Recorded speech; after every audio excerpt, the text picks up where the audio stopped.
Hello and welcome into the Eagles Therapy Hotline on this beautiful Tuesday night. We're here to do some group therapy. We're going to talk about, unfortunately, briefly, the game that we just witnessed last night. And then we're going to flush it and we're going to move on to next week.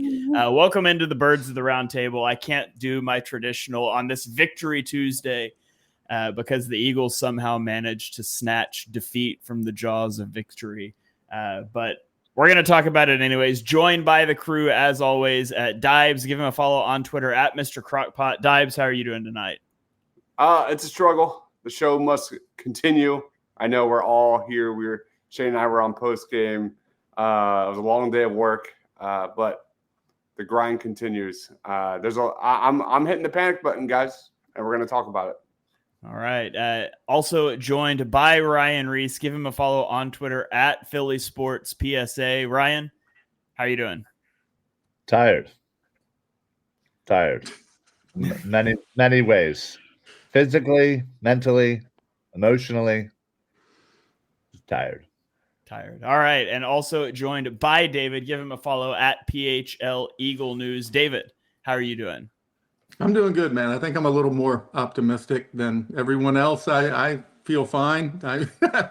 I'm not hitting the panic button. I'm not quite as concerned, but I guess we'll discuss that now. All right. Well, let's get into it. And we're going to lead off with our big picture takeaway from last night's game against the Falcons. Then we'll talk smaller offensive, defensive takeaways, and then we'll get into the next matchup. So, David, I'll throw it to you first to set the tone with positivity here. What was your big picture takeaway from the collapse last night? My big picture takeaway is the Eagles tried for a Fangio-style defense for the past 3 years with 3 different defensive coordinators, and now they have the real thing, and the real thing is not much better than the copycats. This is the style of defense that you bring over to the team. This is what was going to happen when you brought him over here. This is the style of defense he plays. He allows a lot of things to go down the field. This is pretty much the type of stunts that he runs up front with the nickel fronts and the run blocking and everything else. This is what you were going to get, and it's built for the offense to score points and for the defense to, give up 20 points and play good in the red zone and make drives take a little longer. This is exactly what they wanted. This is what they got. This is how they got to the Super Bowl in 2022 with Jonathan Gannon playing a somewhat similar scheme. And I don't know. I'm not that shocked by what has transpired through the first 2 weeks with the defense. I think this is exactly what they wanted, and they got what they asked for. All right. Ryan, I'll throw it to you next. What's your big picture takeaway coming off of this game? That this defense is a lot worse than I thought. And I knew it was bad, but when you pay a free agent to come in here and essentially you're paying him to replace Hassan Reddick. I see David was so disgusted by this team. He just left. And the man literally can't even touch a quarterback.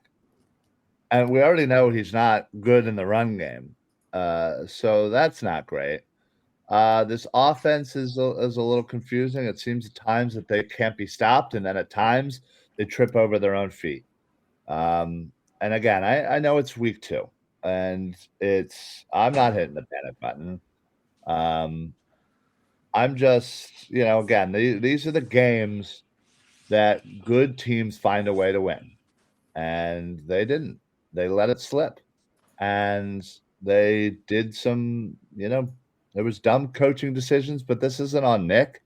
This isn't on those 3 points that everybody wants to say. It's on a lot of other people. So. All right. Dibes, what's your big picture takeaway from the game? I think the offense is going to be just fine. I think a lot of people are doom and gloom right now, and rightfully so. But outside of that horrific drop from Saquon, I thought Barkley was really good. I think one of the biggest question marks heading into this year was the play of the interior offensive line with Mekhi Becton and Cam Jurgens. I think those two are getting better and better. In fact, I think Mekhi Becton's starting to look like a Pro Bowler. His run block grade per PFF last year was 56. Through 2 games this year, it's 70.4. And you look at Landon, you look at Juergens, you look at Becton, that trio is starting to, I think, get in a kind of rhythm. In fact, Jalen Hurts is averaging 6 yards per attempt on the ground behind that trio. I thought the Falcons secondary did a great job.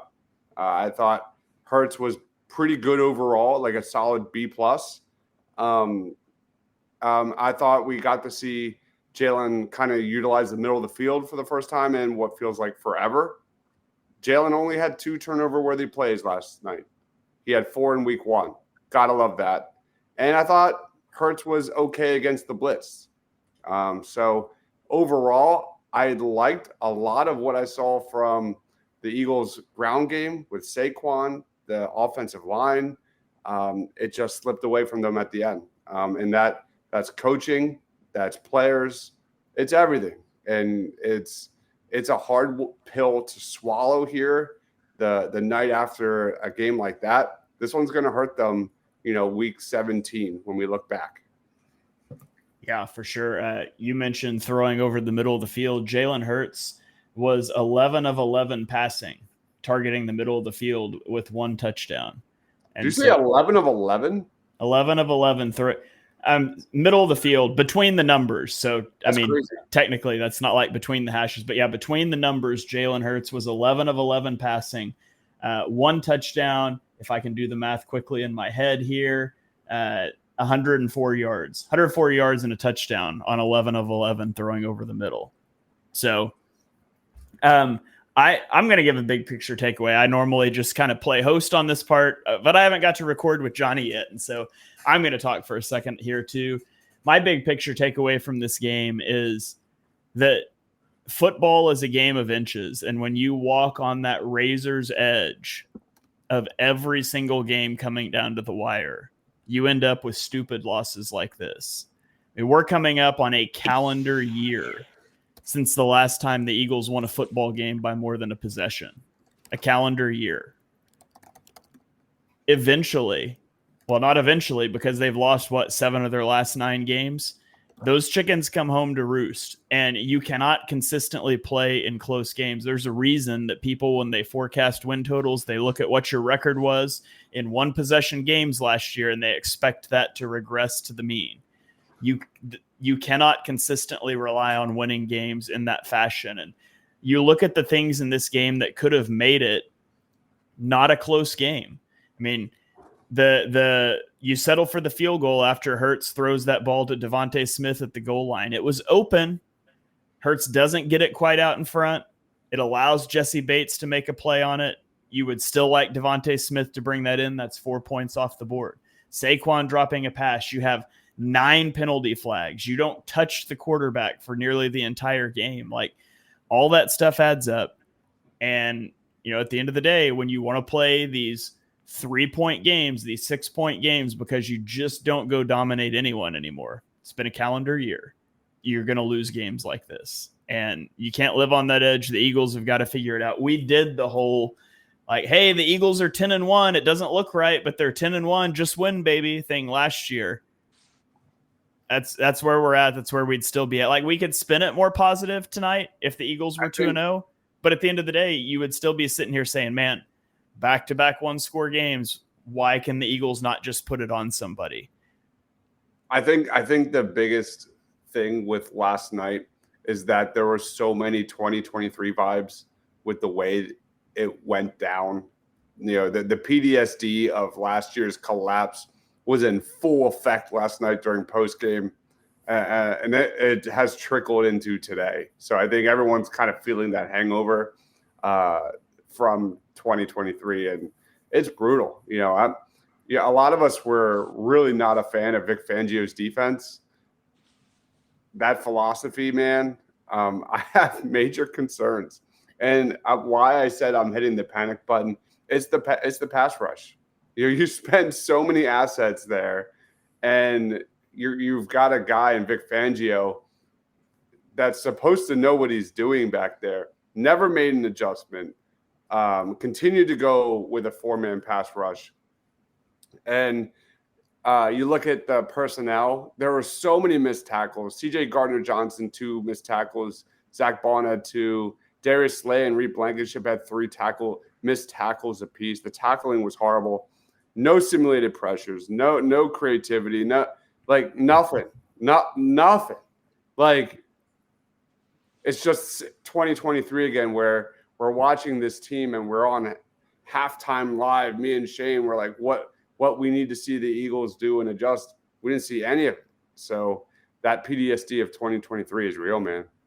Yeah, Dibes mentioned the pass rush. We'll get into defensive takeaways here. So Ryan or David, I'll throw it to you. I'll give Ryan a second to stew and think. David, give me your defensive takeaway from this game. What goes through your mind watching this defense? What do you think we can take away from it moving forward? I mean, that was kind of my big picture takeaway as well. I think this is exactly the style of play you're going to see all year. I mean, this is just what he does. I don't think they're going to change a whole lot of what they're doing. Relying on some of the players to exceed what a lot of projections for them were, I think, was maybe a mistake. I mean, 2 months ago, Vic Fangio stated that Bryce Huff wasn't as good and wasn't where he should be, but that he's hoping he can get there. Nolan Smith, we all hoped would get there. Josh Sweat, we were hoping would play better. Every single thing was just a wish and a hope. And I don't know. I think they got exactly what they bargained for up front. I'm more interested in an offensive takeaway. We're still doing that, right? Yeah, we'll get there. All right. I just launched into defense because Dibes took us there. So Ryan, what's your defensive takeaway? And then we'll get over to the offense. I think, I think we were kind of talked ourselves into thinking that this. Hold on, timeout. Yeah. This is I gotta interrupt you to shout out this comment. Davey on YouTube says Ryan looks like he's having Vietnam flashbacks. Ryan was at the game last night, and I don't even know how he's living right now. I don't know. That's hilarious. Sorry, go ahead, Ryan. No, it was a long day. I basically woke up, I packed the car and went down there and tailgated all day and had a great time and whatever. But looking at this defense, I think we fooled ourselves into thinking that we were able to fix not only the issues from last year, but what we lost from last year. And obviously that's not the case. Obviously, this is going to be more of a 2, maybe even 3-year thing to get back to some semblance of a good defense. And listen, I think we all thought, hey, our secondary is much better, and it has been. I will give them their credit when due. And the linebackers didn't play bad either yesterday. I didn't think it was going to be so severe that this front 4 is hot garbage. I mean, it's like they get one, block on them and then they just stop trying. I don't understand it. Again, I haven't looked at the game. I will at some point this week once, the flashbacks stop. I just, from what I saw in the stands, and again, I'm relatively close. It literally just looked like they just had no heart and didn't have any interest in taking down Kirk Cousins. So that needs to be fixed. And that to me is a coaching thing. That to me is a do you want to be out here? Do you want this bad enough? Well, they need to show it, and they're not showing it at all. And that goes for everybody, honestly. That goes for Jordan Davis, Jalen Carter, Huff, Sweat, whoever you want to throw in there. That goes for everybody. You are a unit, and right now you are the absolute worst unit on this football field, and you need to get better because the defense works in tandem with each other.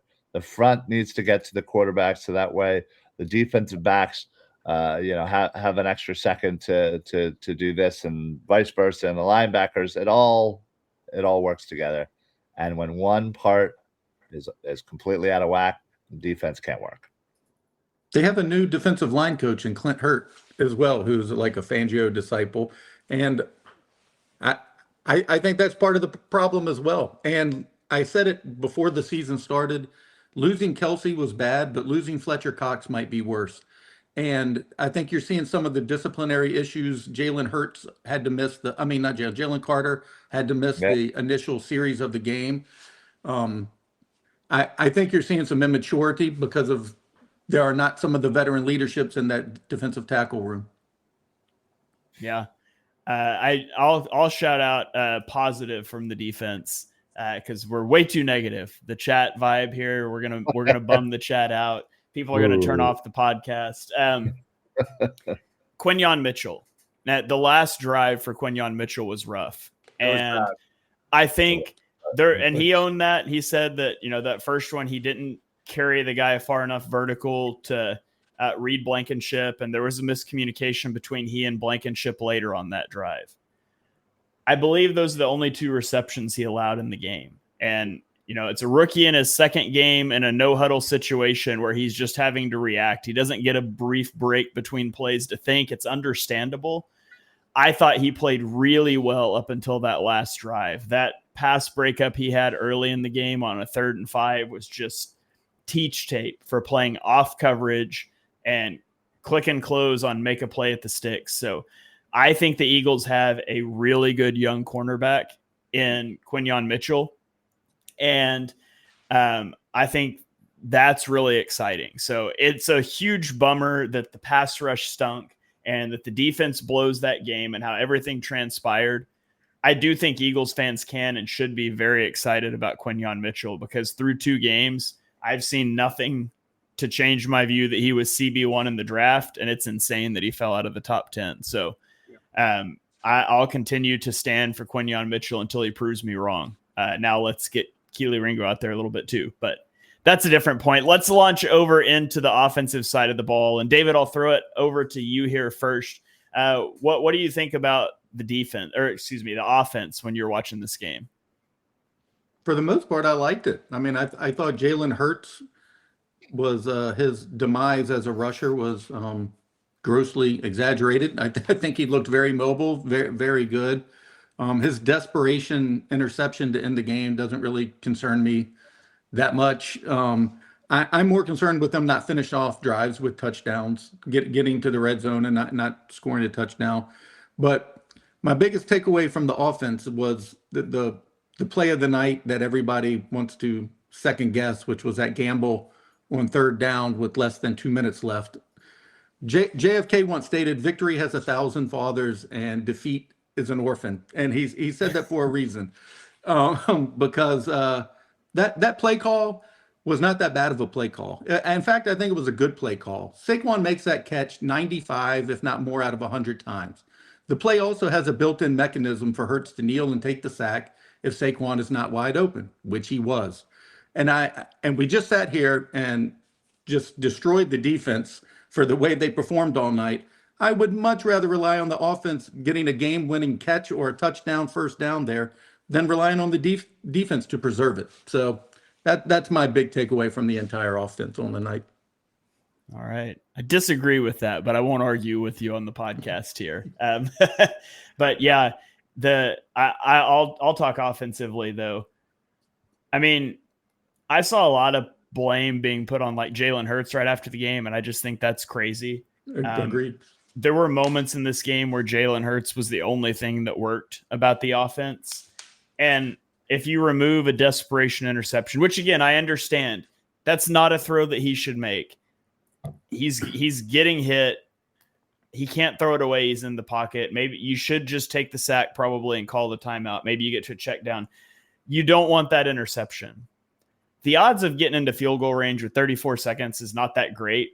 If you look at the last 4 drives of the game, excluding desperation time and technically excluding a kneel down with 5 seconds left in the first half, Jalen Hurts led the Eagles on a 70-yard touchdown drive, a 59-yard field goal drive, a 70-yard touchdown drive, and a 29-yard field goal drive. And both of those field goal drives, one of them should have been a touchdown. Again, throws off this much. Devontae Smith doesn't bring in a catch. He usually does. and you kick a field goal and then Saquon drops it. Like, the offense, you need to finish with touchdowns, but the offense did their job in this game. I thought Hurts played well, minus that interception at the end. And again, you can't discount that, but I also don't expect you to win a game when you get the ball back losing with 30 seconds left. So I thought it was a step forward for Hurts. I won't say from the offense. I was real disappointed that Goddard wasn't more involved. I was real disappointed that the passing game just didn't seem to function as well without Brown, which is expected.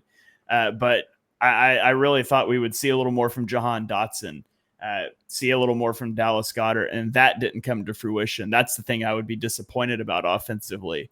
It wouldn't be Jalen Hurts' Covey having game. the second most targets on the night. Yeah, it's not ideal. I'm good with that bubble screen once a game, maybe. Yeah. So, all right, Dives, I'll throw it to you. What was your offensive takeaway? I kind of already talked about it. Like, you can just eliminate the RPOs and the QB draws from the offense. Like, it's just not doing anything. I mean, the design runs by Hurts looked excellent. Like, he looked incredibly more fast on those plays for whatever reason. I don't know why. I still didn't like some of the play calling, but overall, I agree, Shane. I thought the offense was fine. I think Hurts is getting a lot of slack for some reason. And I fully agree. I thought him creating with his legs was basically that, and Saquon's legs were the only thing that was working yesterday. The receivers were not creating separation. And I guess if I had to just boil it down to the RPOs and things like that, I'm not sure why it's so much more ineffective than like 2022, which we're hoping it gets back to that level. Is it the Cam Jurgens thing? I don't know, because he seems to get called every single time on it. But I think my takeaway is, did Dallas Goedert drop off a cliff? He's not getting a lot of targets, and he's not dropping anything, but the fact that he was so uninvolved in the offense, I'm starting to question why. Yeah. All right. Ryan, I'll throw it to you next. I'm desperately trying to look up a stat while you talk that goes along with what Dive says. So talk for a while. Okay. Well, first, I will agree with David regarding that play call to Saquon. It just didn't work. He missed the ball. That was a perfect play call because everybody thinks you're going run here. He catches that. He might be able to get into the end zone. If not, he falls to the ground for a first down. Yeah, listen, I'm not throwing a lot of this off the offense, honestly. Yeah, you could look back and say, yeah, you should have taken the points when you had it. But that's again, that has been Nick Sirianni's kind of MO. He'll take chances. He's aggressive. So I'm not gonna bash him when sometimes it might not work. When it does work and praise him then. So I thought, just like Dives, I thought the Hurts run game looked a lot better. For whatever reason, against Green Bay, I felt like they couldn't figure it out. But against Atlanta, it looked good. He looked strong. He looked quick.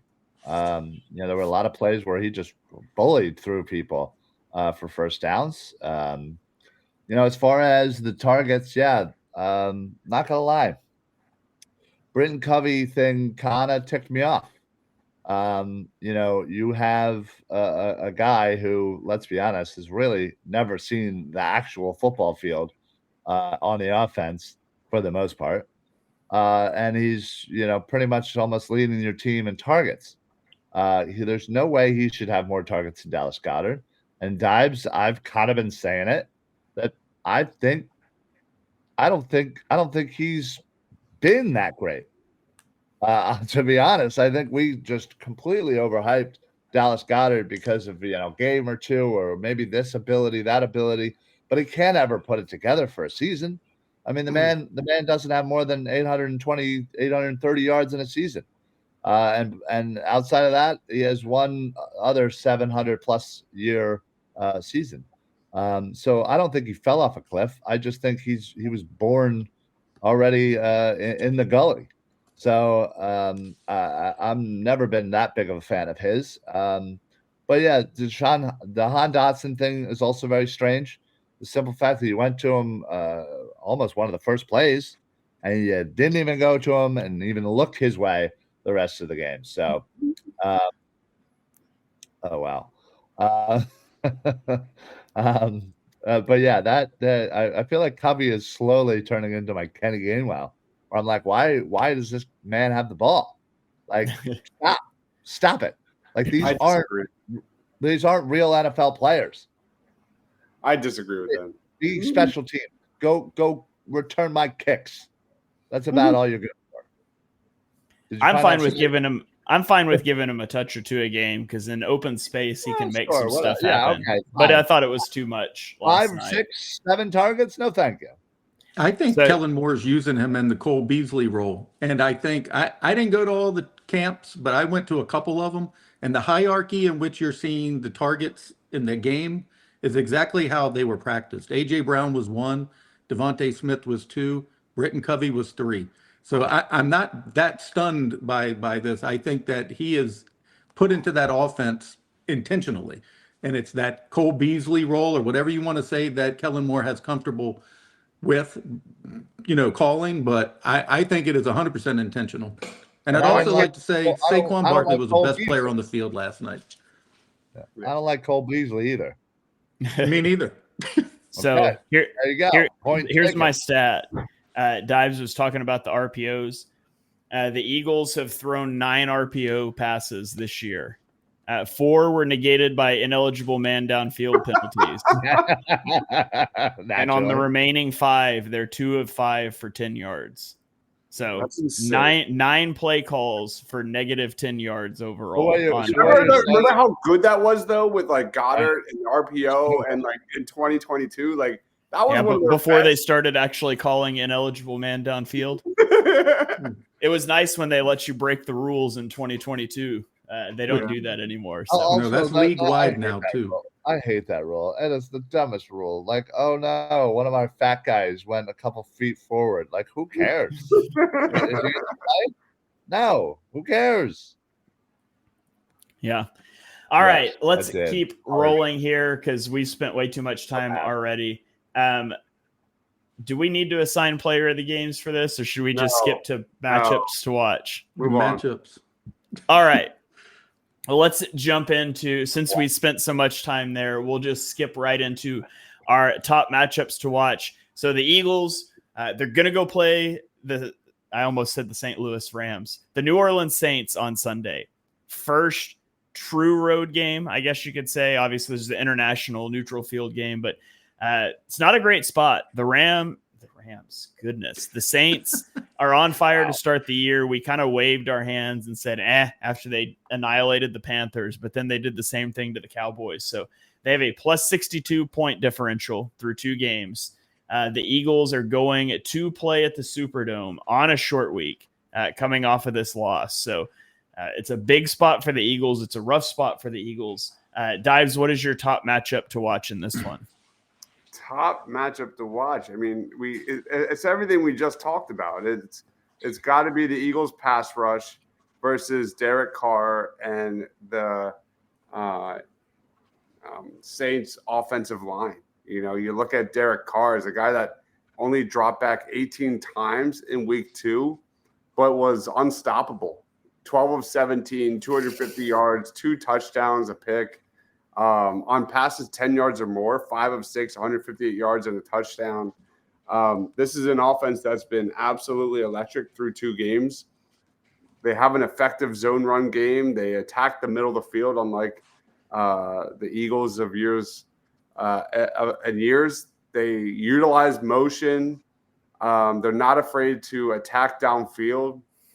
They've scored 40 points or more 2 straight games. They're efficient, and they have in week 2 they had 2 50-plus yard touchdowns. On top of that, the Saints' offensive line has been straight up dominant. We talk a lot about Talisi Fuaga during the draft process. He looks like a top 10 rookie right now.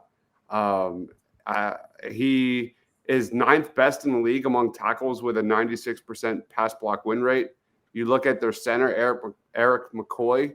He's the 12th best with a 97% pass block win rate among interior offensive linemen. They also got another guy, Lucas Patrick, 18th best.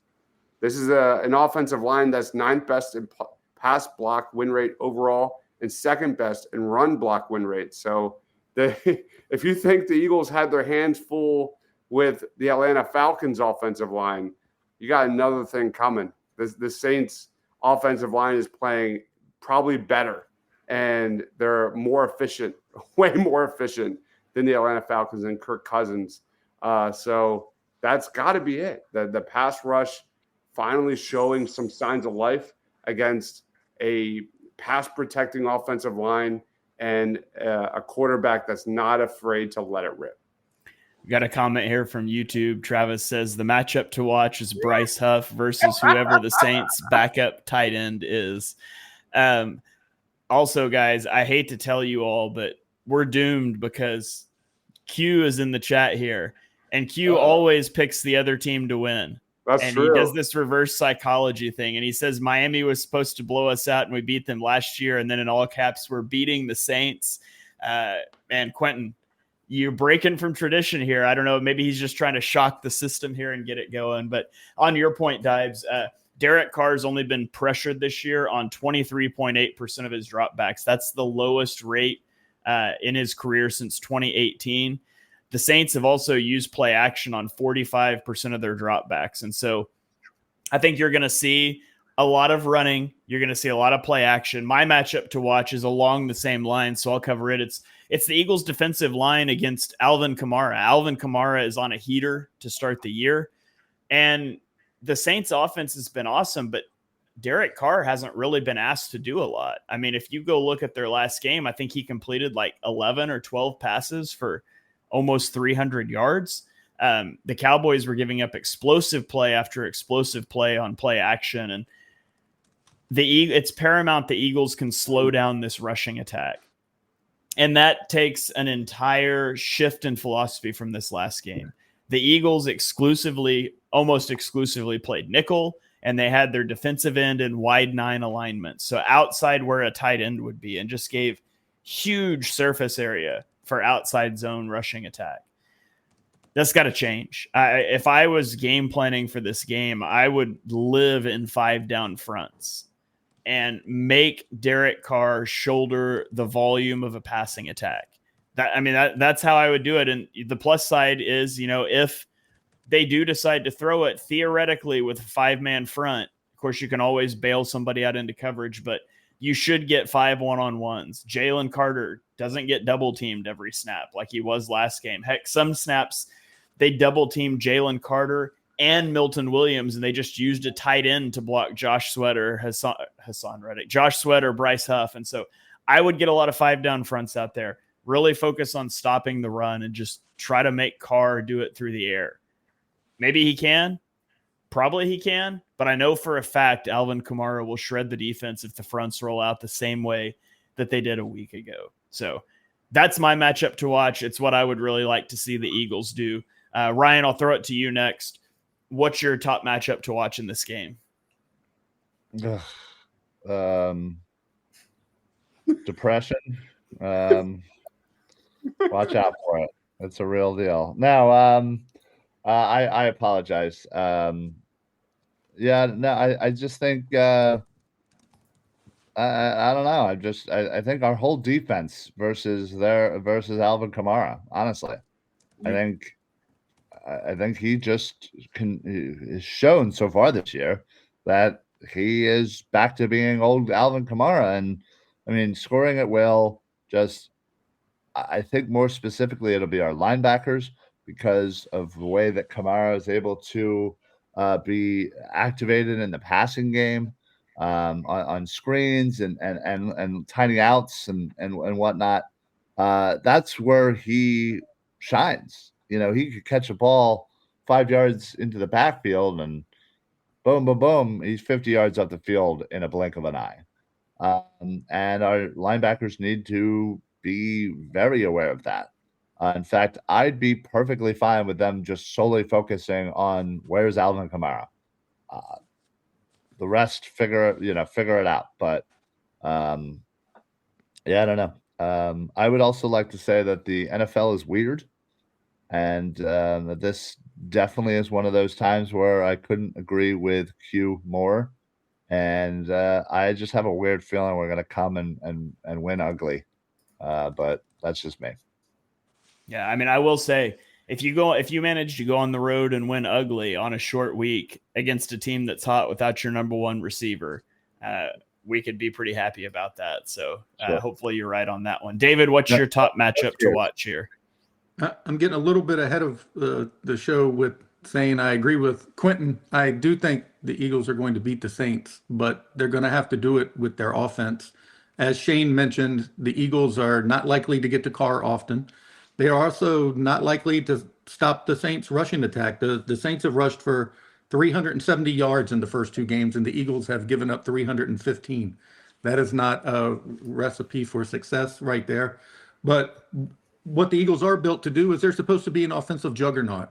And with A.J. Brown out or not, it doesn't really matter. So my matchup was Jalen Hurts versus the Saints defense. And he's got his work cut out for him. The Saints are playing really good. I mean, they already have 4 interceptions in 2 games. They're only allowing 3.1 yards per carry, which is second best in the NFL. So Jalen Hurts is going to have to protect the ball. He's going to have to take his time in the pocket to allow plays and routes to develop. He's going to have to spread the ball around. He's going to have to get Dallas involved.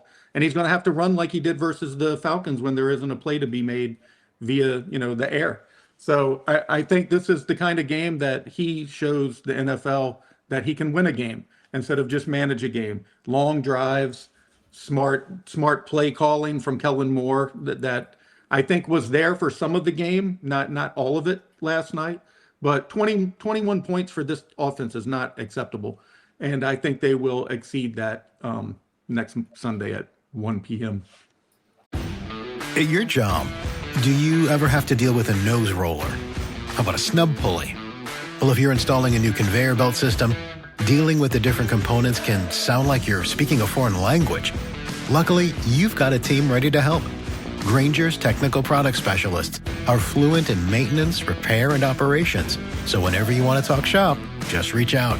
Call, click Grainger.com, or just stop by. Grainger, for the ones who get it done.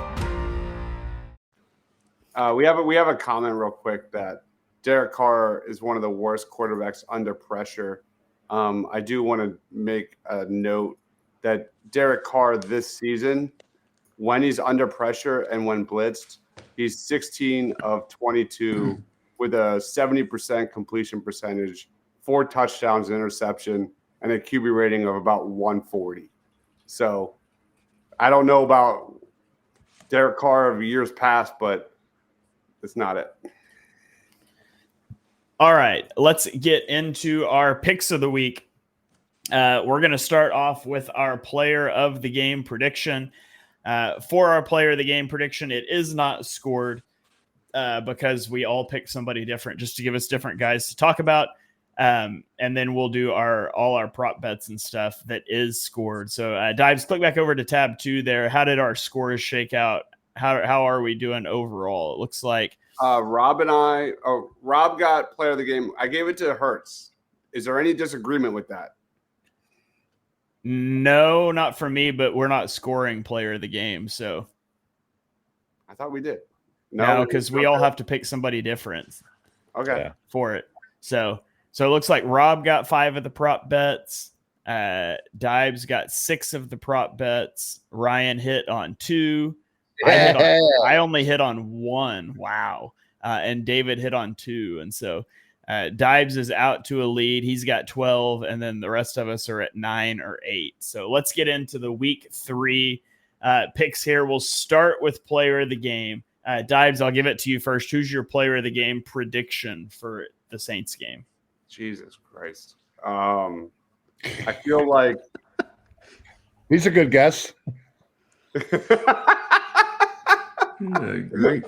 I gotta say I'm gonna go Quinyon Mitchell. I mean, there's been a couple times where he's almost had a pick so far. I think if the Eagles are gonna win against the Saints, they're gonna win the turnover battle. Give me Quinyon Mitchell as player of the game, as a guy that plays really well and keeps momentum on the Eagles side.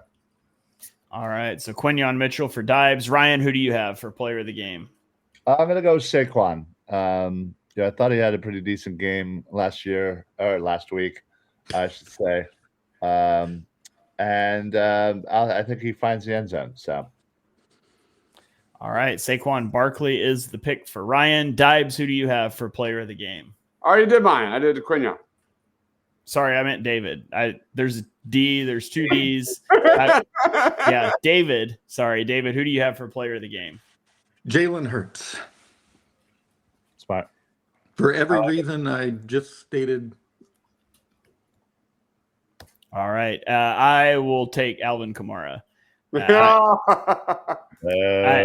Everything I saw from the Eagles' run defense in this game just makes me think that Alvin Kamara will probably rush for 150 yards unless the Eagles make some adjustments. Which they won't. That hasn't been a strong suit over the years. So I think, not saying the Eagles can't win, I think regardless, Alvin Kamara is probably going to have a big game. Can I propose a rule change? What's that? Since I'm picking defense, can I go Eagles DB instead of Quinyon? Sure. Is that cool? I position group of the game is. Yeah. No, but at defense, if you're gonna be so bold, and I use bold in quotations, to pick a defensive player on this defense, as somebody said in the chat. Yeah, sure. Get the whole group, man. And the stat doesn't even count. At this point, the pick doesn't even matter. Go bold, Dodge. Just take one. Yeah, we're not. This is calling your shot, man. We don't score this. Go Quinyon or bust. I'm good. I'll go Quinyon. I'm surprised you're not going like Big Dom. I or was just something. saying, given how bad this defense has been, like it should be basically individual offensive players versus the field of the defensive field. What a change from last year when you picked Jalen Carter every week. Every single time. Every time. All right, well, let's get into our score predictions. David, what do you have? Score prediction, 29-27 Eagles. All right, David's going with the Eagles in a close one, 29-27. I've got 4. There you go. There you go. I'll go Saints 31-21. So no, sorry, 27-21. Wait, 37-21? 27-21. 27-21. There we go. All right, Ryan, what do you got? I'm gonna go Eagles 23-21. All right. Dives, who do you have winning this game? What's your score prediction? I'm gonna go Saints. I'll go 34-20. All right. And the over-under is set at 49.5 points. That looks like it puts Ryan and I on the under. It puts Dives and David on the over. So let's go over-under Jalen Hurts total turnovers at 1.5. Ryan, what do you got? I'm going under. All right. Under 1.5. I will also take the under. We went from 2 to 1. Maybe this is the 0 turnover game, but I definitely don't think we get to 2, even if we get 1. So I'll take the under. David, what about you? Under. All right. Under. I guess that makes sense if Jalen Hurts is your player of the game prediction. Yes. Dives, what do you have? Over. All I right. feel like the Eagles are going to be passing a lot more Jalen throwing into coverage. Go over. Yeah, see, I also think this could be a shortened game, kind of like last night, especially if the Saints run the ball as much as I think they might. Yeah. Over under Dallas Goedert total receptions at 3.5. Dives, what do you got? Oh, Jesus Christ. This one makes me frustrated. I'm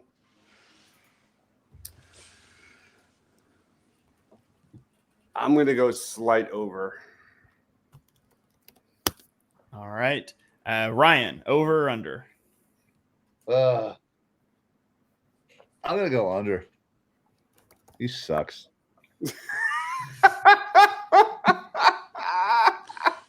I thought it was really surprising that Grant Calcaterra had 2 catches before Dallas Goedert got a target. You got a target. I know. I think Calcaterra forgot he was only supposed to be in there to block. Yeah, I'll take the over. As slow of a start as it was, he still had 3 receptions last week. I would imagine that's a focal point. It's like we've got to get Goddard more involved, especially assuming, which I think I saw that A.J. Brown is going to be out again. So I'll take the over. David, what do you have? Over. Maybe double that line. Definitely over. Ooh. Wow. All right. Saquon versus Alvin Kamara. Who has more yards, David? Rushing or total? Total? Okay, total. Total. Kamara by a by the little. way, real quick, Saquon versus Bijan, whatever, was like within like a few yards apart. That was super close. I think this will be too, but I think Kamara, because they just utilize him, he is more utilized in their offense. Yeah. Robinson had 6 more yards than Saquon last week. I will also take I'll take the over. I'll also take Kamara. I think Kamara will have more yards as well. Ryan, what about you? Well, listen, I think if I had picked anybody else for my play of the game, I would be right there with you. But I feel like I got to toe the line here, and I'm going to say Saquon. All right. And Dibes, who do you have? Oh, it's Kamara. I mean, for my fantasy team, I hope it's Kamara. All right. Over under Eagles total sacks. 1.25 is an interesting line for that. Oh, I see.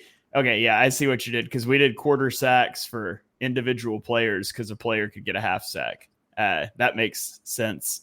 Dibes, over under 1.25 sacks for the Eagles. Under. All right, Ryan? Under. I will also take the under. I don't have a lot of faith in the pass rush in this one. I also just, again, don't think the Saints are going to throw the ball a lot. David, what about you? Over. Over. All right. Over under Alvin Kamara total touchdowns, 2.5. Dibes, what do you got? This one's hard. I'm going to go under, just barely. All right, Ryan.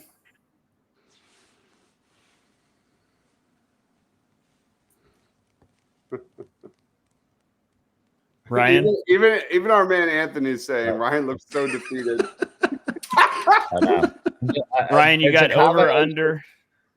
Sorry, it's a combination of just being so damn tired. I didn't get home till like 1:30. It was just a long day, and then for that to happen at the end. I'm going under here. I mean, to think somebody's going to have 4 touchdowns and then get 3 the next game, that's insanity. So You're going under? Yeah, I'm going under. Sorry. Yeah, I'll take under as well. I don't think he gets 3 touchdowns. David. That is wild, by the way. Yeah, so we're all under on that one. Over under Derek Carr passing yards, 219.5. David, you go first this time. Under. All right. I'm also taking the under. I again don't think they're going to throw a lot. So under for me. Ryan. Yeah, I'll go under. All right, Dibes. Yep, under. All right, so we are all in agreement on the last couple there. So makes it hard for me to gain points on Dibes when he's picking the same thing as the rest of us, but it is what it is. So, I'm just saying. But Dibes is already strategically making his picks here. But yeah, sure is. We got to go to him first. Well, we did the first time, but yeah, we'll start doing it every time. I love this comment. What's the over/under on Bryce Huff pancake? He did it on the first pass rush rep of the game. So funny. Yes. Yeah. So, all right. He's been more on the ground than in the backfield, I feel like, through 2 games. Yeah. Oh, 100%, considering he's not been in the backfield at all. So. God, all right. Well, that's going to wrap it up here for this very depressing episode of Birds of the Round Table. Promise you guys next week, regardless of the result, the game won't have been played late on a Monday night, so we won't be so depressing. So, yes, guaranteed. You guys come hang out with us again next time because it'll be more fun regardless of the result, but hopefully it'll be an Eagles win. Before we get out of here, I'll throw it around the horn. Dibes, tell the people where they can find you, what you got going on, any final thoughts. You know the drill. Mr. Crockpot right there. If you love the NFL draft, I put out like roughly 10 shorts a week on winners of the week with college football, standouts, guys you should know about. And if you love the NFL draft, we're going live in just a few minutes with another show talking college football week 4. It is my favorite part of the week. So be sure to hang with us.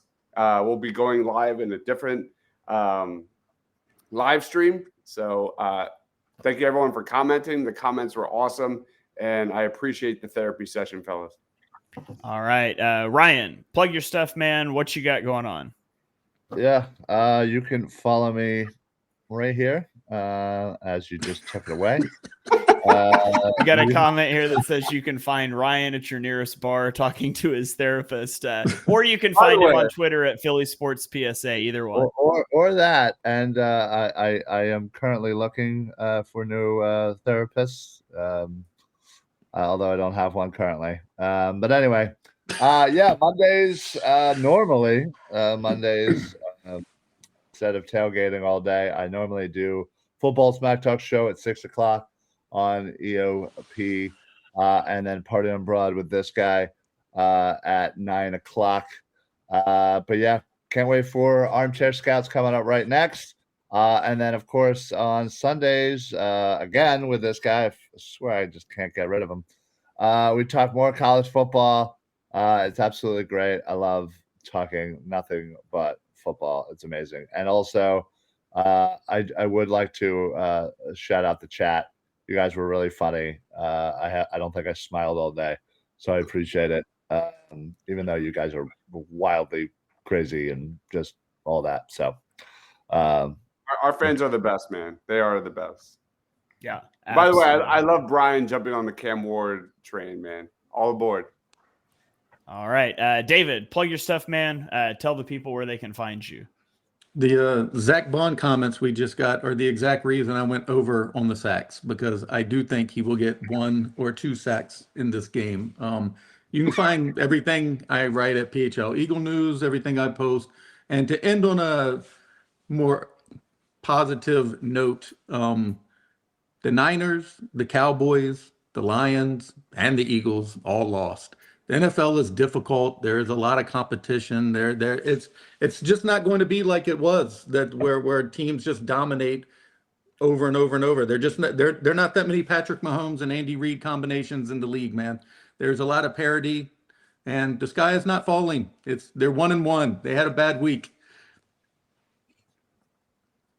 Oh, I thought it sounded like that was like a breath, and you were going to keep going. So I did not. I botched that.